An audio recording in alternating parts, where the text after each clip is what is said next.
Ullakan iz koyup halkın düğününde bilbil kimin sayran aman kadirdir. Türkmen başıyım köngül sazını çalıp bir devrede durup serpayın alıp baydağın ilkinci zarçısı olup elem içre aylan aman kadirdir. Destan bilen başlar sazda sonlanıp Karagöz aydının belet yanlanıp bağlam kanı deyip zarin himlenip duyguları boylan aman kadirdir. Hem sözüm ustadı hem sağda ustad Türkmende şuuller solsun got kıssat.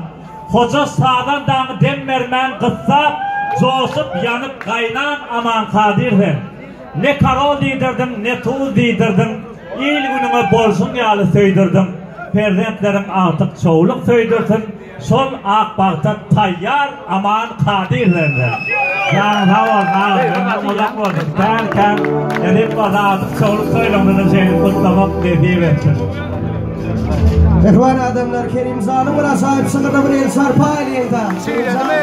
Halımız itvolfiliğine suları yalken toy bayramlarda sahip sıkırlar bilen iyiliğinde gülümüne hormatlı kaçan kadağımına arkadağımda sevdarımla kalmadı etme niyetler eylenir. Hani basarım devletli olsa onu toy vardım. Allah'ım sol toyları eklisi fırmadı saatlerine sayat bolmadı niyetler eylenir. Yesur baksıyma yerden sarı yedasar yer bakari.